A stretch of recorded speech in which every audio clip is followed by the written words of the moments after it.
Car le projet de reconstruction de la maison de Dieu, ce n'était pas un projet qui venait du cœur du peuple. C'était un projet qui venait du cœur de Dieu. Et Dieu va confier ce projet à son peuple. Et donc, je dirais premièrement, pour que les projets de Dieu réussissent, il faut vraiment que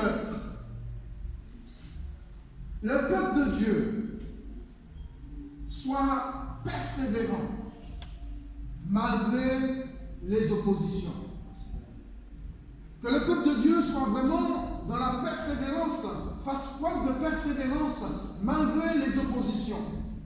Parce que vous savez très bien que lorsque Dieu décrète ou confie une œuvre à une personne ou à son peuple, eh bien, il va se lever derrière l'ennemi de notre âme, l'adversaire, l'opposant, pour faire en sorte que cette œuvre ne s'achève pas, cette œuvre s'arrête et qu'elle ne trouve jamais son accomplissement. La deuxième étape sera, bien sûr, l'obéissance, que j'ai placée à deux volets. Mais il n'y en a qu'un volet qui nous permettra de réussir. Mais je dirais que l'obéissance a quand même deux volets. Et nous allons voir les deux volets. Et troisièmement, nous allons voir que le peuple de Dieu a besoin de faire preuve de discipline. Parce que la discipline fait partie du cœur de Dieu, fait partie du royaume de Dieu, fait partie normalement fait partie de l'ensemble du royaume de Dieu.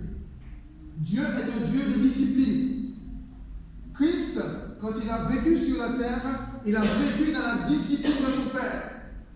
Et il a appris à ses disciples à vivre aussi dans la discipline. Et nous allons conclure avec un texte dans le psaume 126, versets 5 à 6. Alors, la persévérance malgré l'opposition. Il y aura toujours de l'opposition en ce qui concerne l'œuvre de Dieu.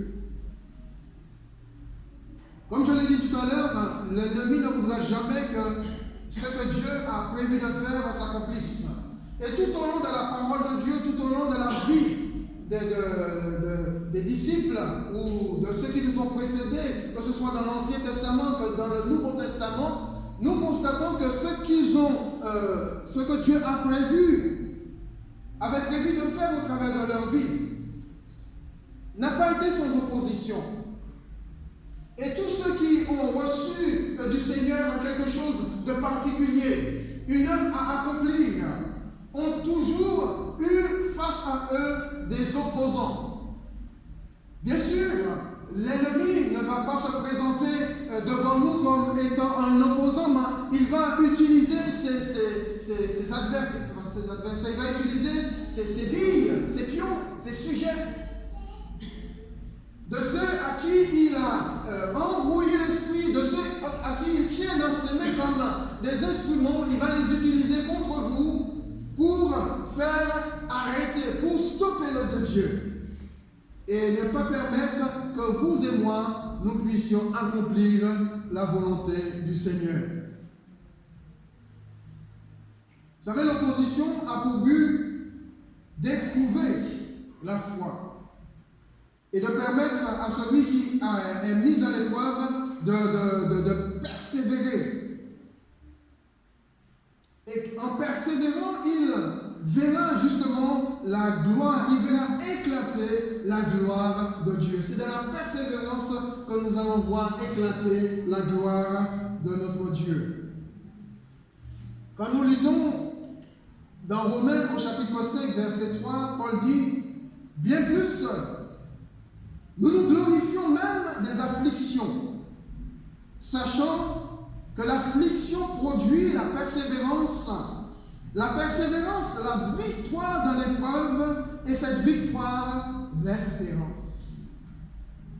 Alors, quand nous regardons ce texte, nous pouvons dire que l'apôtre Paul parle du processus qui permet de garder jusqu'à la fin la gloire de l'espérance que Dieu a placée dans nos cœurs. Il y a un processus. Et l'apôtre commence par parler d'affliction. L'affliction. Je crois que personne au milieu de nous ce matin peut dire « Moi, j'aime être affligé ». Parce que cela ne fait pas partie de notre nature humaine. Nous aimons toujours être en bonne santé, et ça c'est bien. Mais il arrive que nous n'allons pas vivre de 0 à 80 ou de 0 à 100 ans, une vie toujours en bonne santé, bien que ça peut arriver. Dieu peut permettre que quelqu'un vive jusqu'à 100 ans sans avoir été touché par la maladie. Mais c'est des choses très rares.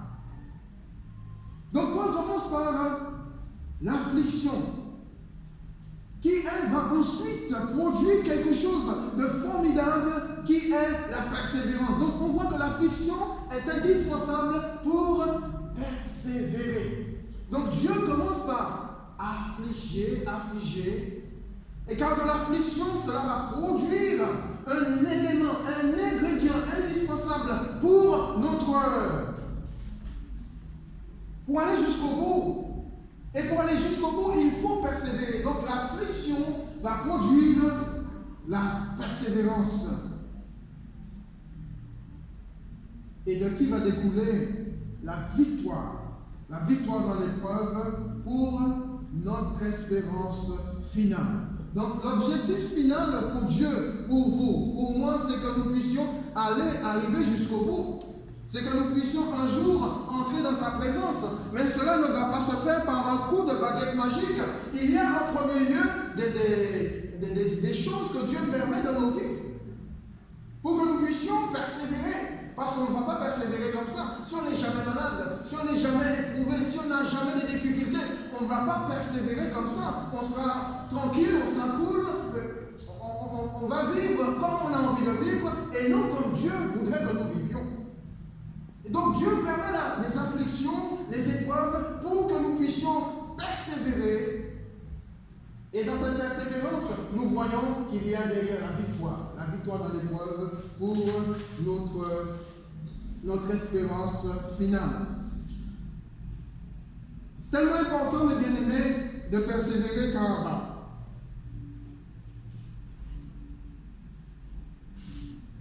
l'apôtre dit, c'est dans Hébreux, c'est pas grave, dans Hébreux au chapitre 10, verset 36,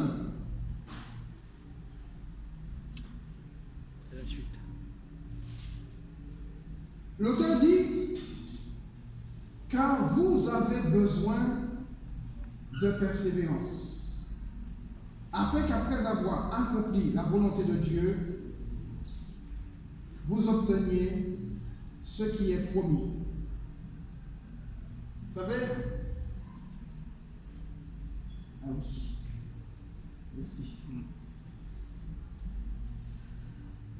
Car vous avez besoin de l'espérance, de persévérance, afin qu'après avoir accompli la volonté de Dieu, vous obteniez ce qui est promis. Donc, on voit que la persévérance, quelque part, est indispensable dans la vie de l'enfant de Dieu pour deux raisons précises, deux raisons principales. La première raison, c'est que la persévérance est indispensable pour accomplir la volonté de Dieu. On voit dans notre histoire, le peuple a dû persévérer pour voir la maison de Dieu se poursuivre et être achevée. Imaginons que le peuple avait écouté uniquement ce qu'avait dit le roi d'arrêter et que le peuple s'était cantonné à arrêter l'œuvre de Dieu et a dit bon, de toute façon, le roi dit d'arrêter, donc on arrête l'ouvrage et puis c'est pas grave, on arrête. L'autorité a dit d'arrêter, on arrête. Mais ils ont persévéré, ils ont été à l'écoute de la voix de Dieu. Et au travers des prophètes, Dieu leur a demandé de continuer l'ouvrage et de leur persévérance, ils ont poursuivi l'ouvrage et l'ont terminé. Donc la persévérance nous permet d'accomplir la volonté de Dieu. Je crois que le mot d'ordre de chaque chrétien et de chaque église doit être persévérant. Malgré les oppositions, malgré les épreuves, malgré les difficultés, eh bien, persévérons.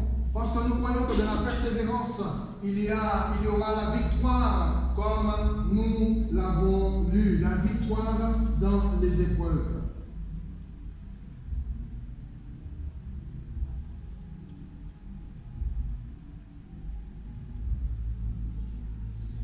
La deuxième raison, c'est pour obtenir les promesses de Dieu. C'est indispensable de persévérer pour l'obtention de ces promesses. Et je ne vois pas Dieu accorder ses promesses à celui qui se décourage très vite, qui prie un jour et parce qu'il ne voit rien, il baisse les bras. Je ne vois pas Dieu dire à celle qui voudrait recevoir de la part de quelque chose de la part du Seigneur et qui prie 5 minutes et croit qu'en 5 minutes que Dieu va lui accorder ce dont elle désire. Mais je vois Dieu accorder à ceux qui sont persévérants ce dont ils réclament. Dieu aime la persévérance. Vous êtes d'accord avec moi? Dieu aime quand il voit une de ses filles persévérante dans la prière. Dieu aime quand il voit un de ses fils persévérant dans la prière. Dieu aime quand il voit son peuple rassemblé, persévérant dans la prière, agonisant même dans la prière. Jésus était un homme qui a agonisé dans la prière, qui a persévéré dans la prière, et il a toujours été exaucé par son Père. Il le dit lui-même. Tu m'exauces toujours. Est-ce que vous croyez que c'est comme ça que Dieu va nous exaucer? Si nous ne sommes pas persévérants, si nous ne persévérons pas dans la prière, est-ce que vous croyez que Dieu va prendre plaisir à nous exaucer? Non, Jésus, qui est notre modèle, était un homme de persévérance. Que ce soit dans la prière ou dans d'autres choses, il persévérait toujours, et particulièrement dans la prière, il savait par grâce à sa persévérance que le Père l'exaucerait toujours. La volonté de Dieu, c'est de nous exaucer. Mais Dieu, avant de nous exaucer, il regarde si nous sommes toujours dans cette disposition de cœur qui est la persévérance.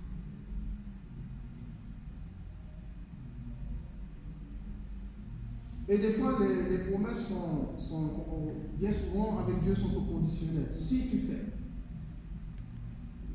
fais ceci, ou si tu fais cela, je te donnerai. On peut voir dans 1 Roi, chapitre 3, versets 13 à 14, ce que Dieu dit à Salomon quand il prie lors de la dédicace de la maison de Dieu. Dieu lui dit, je te donnerai outre ce que tu n'as pas demandé. Salomon avait fait une liste de ses demandes à Dieu, des demandes qui ont été exaucées sans condition. C'est-à-dire que Dieu lui a dit, demande-moi ce que tu veux, je te le donne. Et il a demandé à Dieu ceci, il a demandé à Dieu cela, Dieu lui a dit, ok, Dieu n'a pas dit si tu fais ceci, si tu fais cela. Par contre, ce que Dieu a mis au conditionnel, c'est à partir du verset 13 et 14, Dieu lui dit, je te donnerai en outre ce que tu n'as pas demandé, des richesses et de la gloire, de telle sorte qu'il n'y aura pendant toute ta vie aucun roi qui soit ton pareil. Ça, c'est des promesses données sans condition. Par contre, au verset 14, il nous est dit, et si tu marches dans mes voies, en observant mes lois et mes commandements, comme l'a fait David ton père, je prolongerai tes jours. Là, c'est une promesse avec des conditions. Si tu veux que tes jours soient prolongés sur la terre, eh bien, il faut absolument que tu fasses comme je te demande. Si tu gardes ma parole, si tu gardes mes lois, si tu obéis à mes commandements, comme l'a fait David, ton père, alors là, moi, je prolongerai tes jours.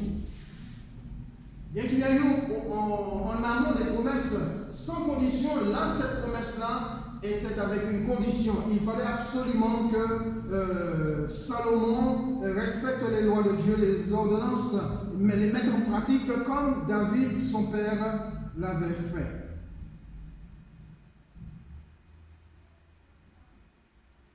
On peut dire que tous ceux qui ont obtenu les promesses de Dieu sont ceux qui ont vécu dans l'obéissance et la persévérance.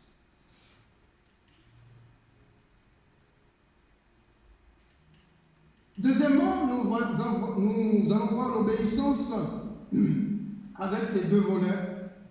Le premier volet, c'est une obéissance informelle. Excusez-moi. Une obéissance informelle. C'est une obéissance qui ne respecte pas et ne produit pas une forme bien précise.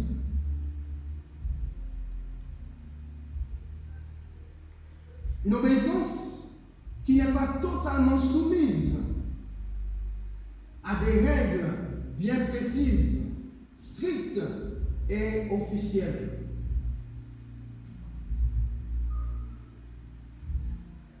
Nous avons l'obéissance formelle, qui est une obéissance précise et claire, qui respecte des règles précises et claires. On peut dire que l'obéissance divine a une certaine forme. Et cette forme-là, l'enfant de Dieu doit la revêtir. Ce n'est pas une obéissance informelle, mais c'est une obéissance formelle, avec des règles bien précises. C'est-à-dire que si Dieu nous demande de faire quelque chose et de la faire d'une certaine manière, nous pouvons la faire. Nous pouvons obéir de manière informelle, c'est-à-dire faire la chose, mais ne pas la faire de la manière dont Dieu voudrait qu'on la fasse. On fait quand même. On obéit quelque part, mais on n'obéit pas totalement comme Dieu voudrait que nous puissions obéir. Ça, c'est l'obéissance informelle. Mais si Dieu nous demande de faire quelque chose de cette manière-là, et que nous la faisons de la manière dont Dieu nous la demande, eh bien ça c'est l'obéissance formelle, parce qu'on embrasse la forme d'obéissance qui provient du cœur de Dieu. On a l'exemple avec Moïse, lorsque Dieu lui dit, tu feras le tabernacle selon l'ordre que je t'ai montré. Donc Moïse devait obéir de manière formelle à l'ordre que Dieu lui avait donné. Et il devait faire de manière précise le tabernacle comme Dieu lui avait montré. Si Dieu lui avait dit tu devais mettre 3 planches ici, il ne pouvait pas mettre 4. Si Dieu lui avait dit tu devais peindre cela en bleu, il ne pouvait pas le peindre en rouge. Vous comprenez, parce que chaque chose dans le tabernacle préparait ou était symbolique des choses à venir, ou aussi représenter ce qui était déjà construit dans le ciel. Parce que le tabernacle qui a été construit sur terre, c'était la représentation de ce qui était dans le ciel. Et l'ombre des choses, et contenait aussi l'ombre des choses à venir. Alors il y a quand même 2 exemples de ces 2 formes d'obéissance que je retrouve dans la Genèse, tout au début de la Bible, au chapitre 4, je crois verset 1er. Nous allons le lire. Si quelqu'un a le texte, je vais vous faire travailler ce matin. Vous pouvez lire Genèse chapitre 4, versets 1 à 5. Assez rapidement. L'homme s'unit à elle, sa femme, elle devint enceinte et donna naissance à Caïn. Elle dit, j'ai formé un homme avec l'aide de l'Éternel. Elle mit encore au monde le frère de Caïn, Abel. Abel devint berger et Caïn cultivateur. Au bout d'un certain temps, Caïn présenta des produits de la terre en offrande à l'Éternel. Abel, lui aussi, fit une offrande. Il présenta les premiers-nés de son troupeau et en offrit les meilleurs morceaux. L'Éternel prêta attention à Abel et à son offrande, et pas à Caïn et son offrande.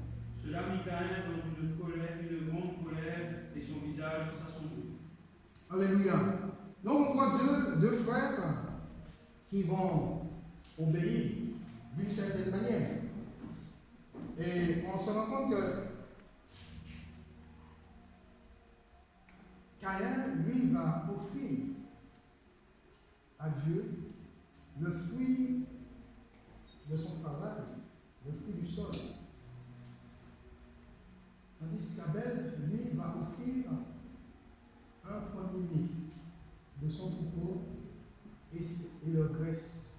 Alors, expliquez-moi comment ils ont pu avoir de telles... cette idée d'offrir à Dieu. En tout cas, Dieu, ce n'est pas Dieu qui leur a dit.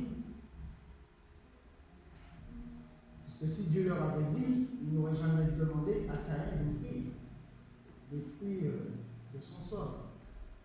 Moi, je pense que le fait que Dieu a revêtu Adam en tuant un animal, c'était déjà ce que Dieu désirait et ce que Dieu voudrait que par la suite les hommes puissent lui offrir. Et je pense que Adam, lui, va certainement transmettre à ses enfants cette manière de se présenter à Dieu, cette manière d'être agréable à Dieu.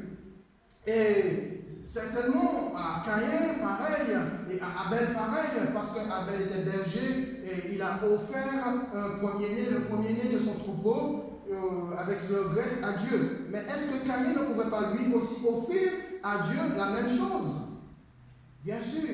Et je vois dans ces deux frères-là, deux types d'obéissance, l'un avec une certaine obéissance informelle, une obéissance qui ne se conforme pas à celle qui provient du cœur de Dieu. Donc il va offrir à Dieu les fruits de son sol que Dieu a rejetés. Pourquoi Dieu a-t-il rejeté les fruits du sol? Parce que Caïn va offrir à Dieu quelque chose dans lequel qui est déjà souillé au départ. Parce qu'il nous a dit, la terre a été maudite après après que Adam et Ève eurent péché. La terre, le sol ont été maudits à cause de la désobéissance. Alors Dieu ne pouvait pas accepter quelque chose dans lequel il y avait déjà une malédiction. Mais Dieu va prendre plaisir dans le sacrifice d'Abel parce qu'il va offrir à Dieu quelque chose qui est agréable au Seigneur. Et on va voir par la suite, que ce soit dans toute la vie des Israélites et même ce qui va amener l'offrande parfaite qui est voici l'agneau de Dieu qui ôte le péché du monde, on va voir que Dieu voulait que le sang coule pour le pardon des péchés.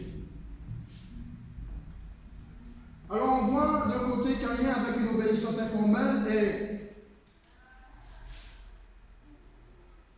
oui, nous l'avons vu. Et Caïn avec une obéissance informelle et Abel avec cette obéissance qui plaît à Dieu. Et je crois que dans l'Église, on peut trouver ces deux types de croyants. Ils veulent faire plaisir au Seigneur, mais ils offrent à Dieu ce que Dieu ne considère pas. Ce que Dieu ne va pas accepter. Et tandis qu'il y en a d'autres qui vont offrir à Dieu ce que Dieu lui accepte. Et Dieu va regarder favorablement celui qui lui obéit formellement et va regarder de manière défavorable celui qui obéit de manière informelle. Alors pour être agréable au Seigneur, il faut lui obéir de manière formelle. C'est-à-dire qu'il faut que notre obéissance prenne la forme de l'obéissance qui émane de la parole de Dieu. Et cette forme-là, imaginons que cette forme-là, c'est un cercle. Il ne faudrait pas que nous arrivions avec un triangle ou un rectangle.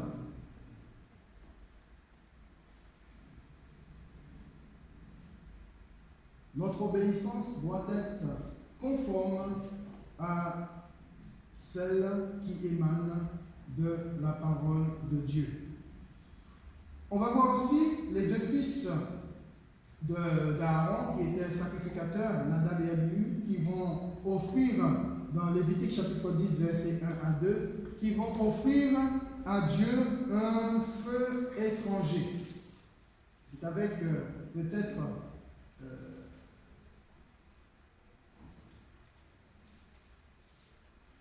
une bonne volonté. Ils vont présenter le feu, ils vont verser sur le feu du parfum, et ils vont offrir ça à Dieu. Mais il nous a dit, le feu sortit de devant l'Éternel et les consuma. Ils moururent devant l'Éternel parce qu'ils offrirent un feu étranger. Donc on voit aussi, par rapport à ces deux hommes, une obéissance non formelle mais informelle, parce que Dieu ne leur avait jamais demandé d'offrir une telle chose devant lui.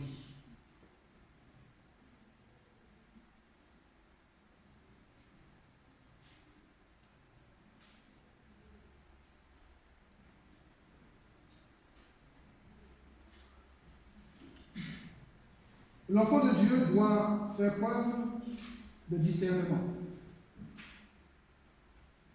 Quand on lit le livre des Actes, au chapitre 4, versets 18 à 20, on va voir d'un côté les autorités qui vont demander à Pierre et Jean d'arrêter de parler de ce nom-là, suite à la guérison de cet homme, du paralytique. Ils vont demander, je vous ordonne de ne pas parler de ce nom, de ne pas prêcher en ce nom, etc. etc. Et pourtant, Dieu nous demande d'obéir aux autorités. Ce sont des autorités qui demandent, religieuses, qui demandent à Pierre et à Jean de ne pas parler de ce nom-là. Alors qu'est-ce que Pierre et Jean vont répondre? Et les ayant appelés, il leur défendit absolument de parler et d'enseigner au nom de Jésus. Pierre et Jean leur répondirent, jugez s'il est juste devant Dieu de vous obéir plutôt qu'à Dieu. Car nous ne pouvons pas ne pas parler de ce que nous avons vu et entendu. Jugez-en vous-même s'il est juste devant Dieu de vous obéir plutôt qu'à Dieu. L'enfant de Dieu doit avoir du discernement. Et les autorités vont certainement nous donner des ordres qui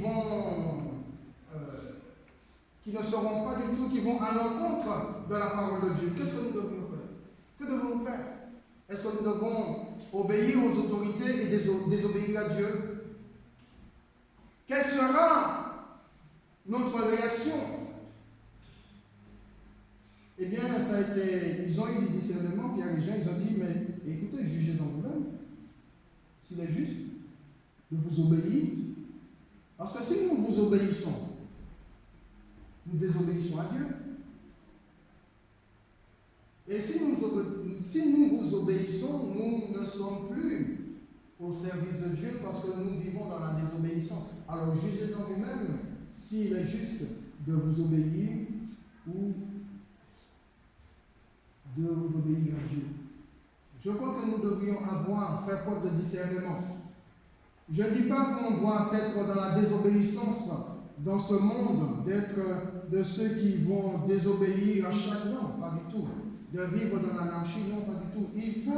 Les autorités sont placées par Dieu, mais tant que les autorités restent dans la légalité de la parole de Dieu, nous obéirons. Mais dès qu'ils sortent de la parole, eh bien, c'est à nous de dire, jugez-en vous-même, s'il est possible, s'il est juste de vous obéir et de désobéir à Dieu. Je dirais quelquefois, l'obéissance divine peut passer par la désobéissance humaine.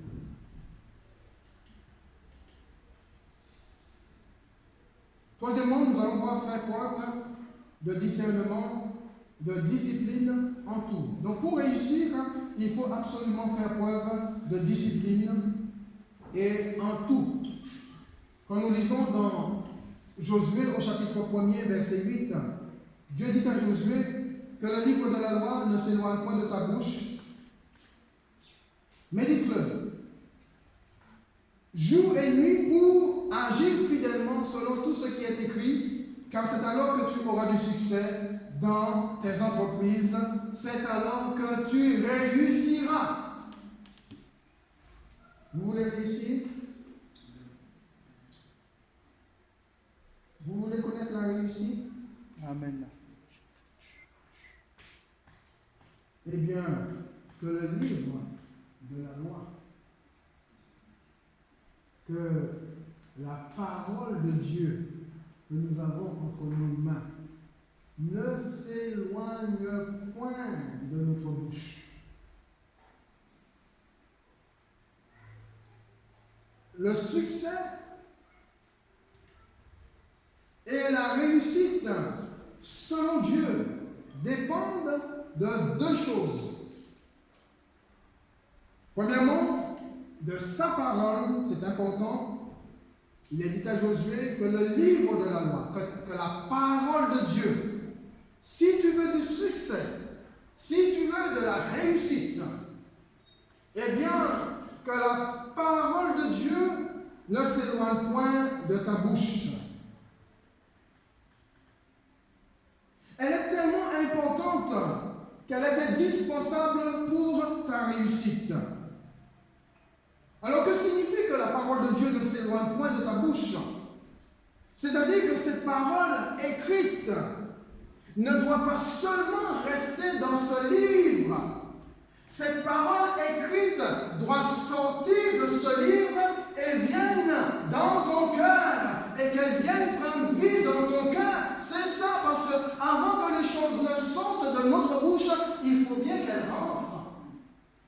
Quand Dieu dit à Josué que le livre de la loi ne s'éloigne pas de ta bouche, Josué devait manger cette parole continuellement. Comme nous aussi, les écrits qui sont dans ce livre doivent sortir du livre et prendre vie dans nos cœurs. Nous devions être comme la parole de Dieu nous dit. Jésus était la parole faite chair. Est-ce que vous croyez que vous ne pouvez pas être cette parole, la parole aussi faite chair? Bien sûr, nous sommes appelés à être la parole qui s'est faite chair, non pas la parole de Dieu, parce que le seul qui est la parole de Dieu faite chair, c'est Jésus. Mais la parole de Dieu qui est ici écrite, elle doit prendre vie en nous. Cette parole-là doit prendre vie en nous. Quelque part, nous serons considérés comme une parole faite chair. L'Esprit de Dieu en nous doit faire de nous un homme dont la parole s'est faite chair.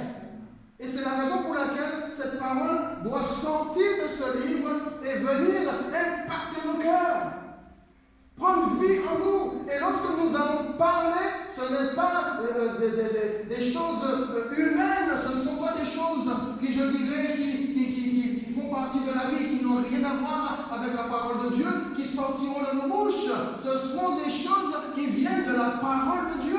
Dieu a besoin des hommes et des femmes qui fassent sortir sa parole de sa bouche. Et Dieu communique une grâce particulière à ceux dont la parole s'est faite chair en eux. Vous savez, c'est facile de voir si la parole a pris vie en vous. Vous n'avez qu'à écouter vos conversations. Quand vous discutez, si vous parlez beaucoup de Dieu, si vous ne parlez pas beaucoup de Dieu, si vous parlez que les choses de la vie, c'est que quelque part, cette parole s'est déjà bien éloignée de votre vie. C'est indispensable que cette parole prenne vie en vous et en moi. Alors le deuxième aspect, ou la deuxième chose qui permet la réussite, c'est aussi la mise en pratique de la parole de Dieu. Pourquoi Dieu nous recommande de mettre en pratique sa parole? Et bien, comme il a dit à Josué, pour agir fidèlement. Quand la parole vient en vie en nous, mes actions, mes réactions seront selon la parole. Elles plairont à Dieu, elles seront dictées par la parole.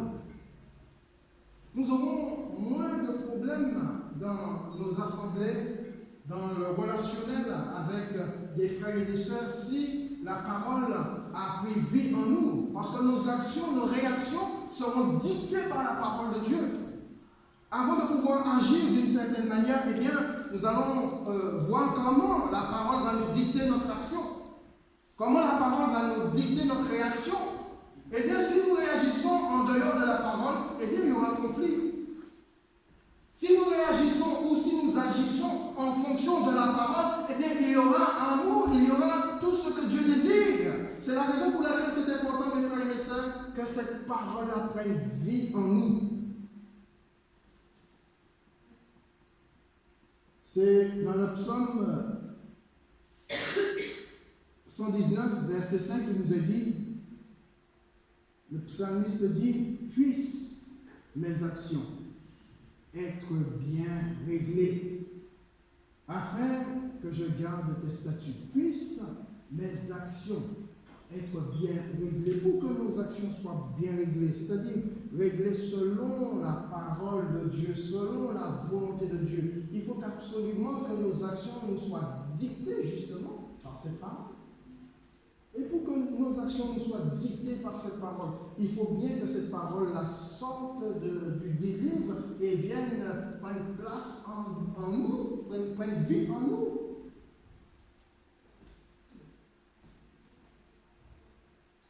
Jacques, au chapitre 1er, verset 22, il dit, mettez en pratique la parole et ne vous bornez pas à l'écouter en vous trompant vous-même par de faux raisonnements. Deuxièmement, pour la mise en pratique de la parole de Dieu est indispensable pour réussir sa vie. Il y a une différence entre réussir dans la vie et réussir sa vie. Un chrétien peut réussir dans la vie et échouer sa vie chrétienne. Donc la parole, la mise en pratique de la parole de Dieu est indispensable pour réussir sa vie. Et je crois que Dieu voudrait les deux pour nous. Que nous puissions réussir dans la vie. Pour Dieu, ce n'est pas le plus important. Le plus important pour Dieu, c'est réussir sa vie chrétienne. Parce que tu peux réussir dans ta vie et puis perdre ton salut.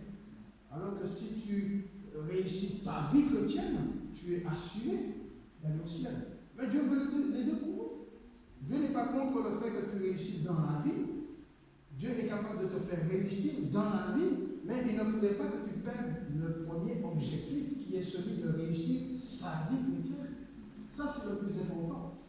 Mais il ne faut pas non plus se dire que parce que Dieu voulait que je réussisse ma vie chrétienne, que je vais négliger la réussite dans ma vie. Non, Dieu voudrait les deux pour ses enfants. Alors la réussite et le succès, selon Dieu, dépendent de la combinaison de ces deux éléments, c'est-à-dire de sa parole et de sa mise en pratique. Alors je crois que nous allons nous réjouir ensemble du succès et des bénédictions qu'il nous accorde au moyen de sa parole et par notre obéissance, je dirais formelle. Dans le texte que nous avons lu au début concernant le peuple de Dieu, au verset 16, il nous est dit, les enfants d'Israël, les sacrificateurs et les lévites et le reste des fils de la captivité firent avec joie la dédicace de cette maison de Dieu. Firent la dédicace avec joie de cette maison de Dieu. Au début, ils ont commencé de construire la maison de Dieu. Je ne sais pas si vous vous souvenez. Il nous a dit qu'il y avait de la joie dans les cœurs lorsqu'ils ont commencé à poser les fondements de la parole de Dieu. Il y avait de la joie dans les cœurs. Et que l'ennemi ne pouvait ni distinguer les cris de joie, les pleurs de joie, tellement le peuple était heureux de voir les fondations de la maison de Dieu.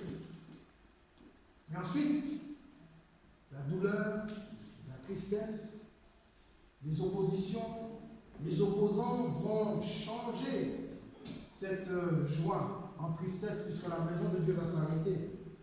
Mais avec la persévérance, ils vont retrouver la joie puisque nous l'avons lu. Ils vont tous dédicacer la maison de Dieu avec la joie dans leur cœur. l'œuvre de Dieu ne se fait pas toujours dans la joie. On peut bien commencer dans la joie, mais avec les oppositions, les opposants, etc., tout ce qui nous fait face, nous pouvons perdre justement cette joie-là. Mais si nous ne persévérons pas, nous allons toujours vivre dans la défaite, dans la tristesse. Mais si nous persévérons, eh bien, la tristesse va de nouveau laisser place à la joie et au bonheur de Dieu. C'est comme lorsque vous regardez le ciel dans un jour de pluie, est-ce que vous voyez? Le ciel, il est gris. N'est-ce pas? C'est pas vrai? C'est ce que vous voyez. Un ciel gris. Wow. Est-ce que ça vous donne envie d'aller travailler le matin? Est-ce que ça vous donne envie de vous lever le matin, surtout si vous vous réveillez à 5 h du matin pour aller travailler? La première chose que vous faites, vous vous mettez par la fenêtre, vous voyez un ciel gris. Waouh! Vous n'avez pas envie du tout de vous lever, de sortir sur la couette. En plus, il fait froid. Seigneur, j'ai envie de rester au lit à cause du ciel. Mais quand vous regardez au-delà du ciel gris, qu'est-ce que vous pouvez voir? La nature du ciel. Est-ce que la nature du ciel est grise? Est-ce que le ciel, de manière naturelle, est gris? Non, le ciel est bleu. Donc c'est les grisailles qui viennent recouvrir ce bleu. Mais au-delà de ces grisailles, le ciel restera toujours bleu. C'est un peu comme ça dans nos vies. Il y aura l'opposition, il y aura les difficultés, les épreuves, mais au-delà de ces choses-là, notre Dieu, le soleil de notre justice, est toujours dans notre cœur. Si nous regardons effectivement aux oppositions, si nous nous concentrons sur les oppositions, sur ce ciel gris, nous allons dire, moi j'arrête de suivre Dieu, j'arrête de servir Dieu, j'arrête de ceci, j'arrête de cela pour Dieu, parce que pour moi le ciel est toujours gris. Non, mais Dieu te dit non, mais regarde bien, au-delà, essaie de traverser cette grisaille. Qu'est-ce que tu vois? Est-ce que tu ne vois pas le soleil de justice?